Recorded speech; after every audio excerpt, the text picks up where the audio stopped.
Farzana Akhtar is an accounting student in Dhaka, the capital of Bangladesh. Farzana's telephone name is Onyx.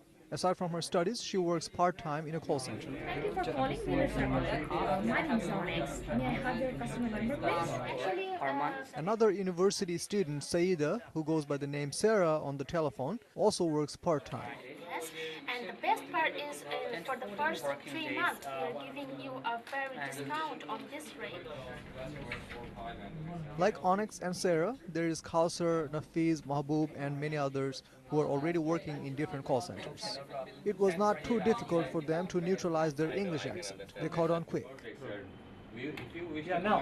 Our neighboring country, India, accounts for around half of the $3.4 trillion global market. Over 2.5 million people are directly employed in this sector. India and the other countries are moving up in the value chain, and that gives Bangladesh a huge chance in cashing in on this outsourcing sector. No problem at all. Bangladesh is coming up fast to compete in the global market in the outsourcing industry. I will be happy to assist you in this. Could I place you on hold for a moment? Jobs are being outsourced to Philippines, India, West Indies, and to the countries to minimize operation costs. A lot of people ask me, what is outsourcing, offshoring? One of the things that I always tell everybody is that outsourcing, offshoring, nearshoring, all these acronyms are exactly the same thing. It boils down to cheap labor. And this outsourcing business has been there for hundreds of years, especially in the manufacturing sector. In the last 20 years, with the advent of technology as well as a better communication and lower cost, the service sector has taken full advantage of this outsourcing.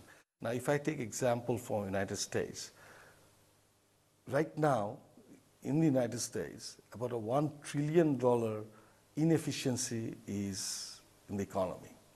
And what does that mean? Does $1 trillion comes for outsourcing? No, they are really looking for at least 50% discount. So if they are really looking for 50%, then you have approximately $500 billion business that can be outsourced from the United States.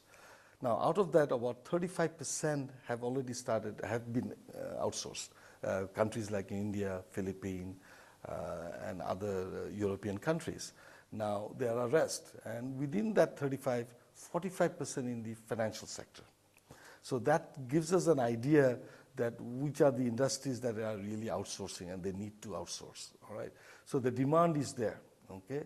Now, a lot of countries in the world is waking up, and the government is now making it a priority to go and buy this job, seek this job and bring it to the country. Now, obviously, to be able to go and ask for 100,000 jobs, 200,000 jobs, there has to be the infrastructure within the country has to improve. Now, it does not start from just the person who's come out of the university. If we look at 2020, where our vision is to have 500,000 people working. So the person who is going to be employed in the year 2020 is right now possibly in class 6. 60% of our cost of our sector is salary, and which means that it goes directly to the person, young people who is working. And what does that mean for the local economy? I mean, we have enough examples all over India, Philippines, and other countries where they don't save, and they are spending for various different consumer goods.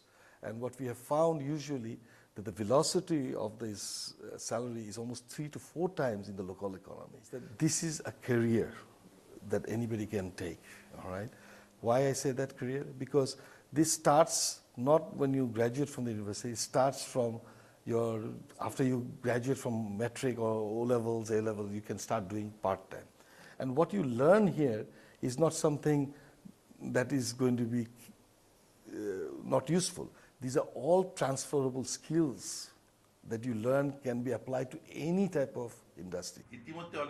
How is the government helping this sector? What steps are you taking to boost the outsourcing industry in the country, in Bangladesh? Thank you, Zakir. The government has already given the IT outsourcing area as a special priority area, and whenever the various fairs, exhibitions that we take part around the world, we always have a stall to show the capacity in the IT and in particular in the outsourcing sector in Bangladesh. Our submarine cable has already been laid. We are looking forward to the second submarine cable. So once these are all completed, I'm sure Bangladesh will be a very good important destination for outsourcing industries. There is a $3 trillion plus industry in the outsourcing sector, and Bangladesh has the potential to capture a good side of that market. The government of Sheikh Hasina has also given special incentives to the call centers and such businesses in outsourcing. One thing is of interest to us that we also can have such students from the madrasas who will be able to speak good Arabic. So our call centers can serve the Western world and also the Middle East. Current outsourcing sector in Bangladesh is in a small scale. Now is the time for the big players to come in the outsourcing sector so more jobs are created for Bangladeshi people in the service industry. On behalf of 20 and I would like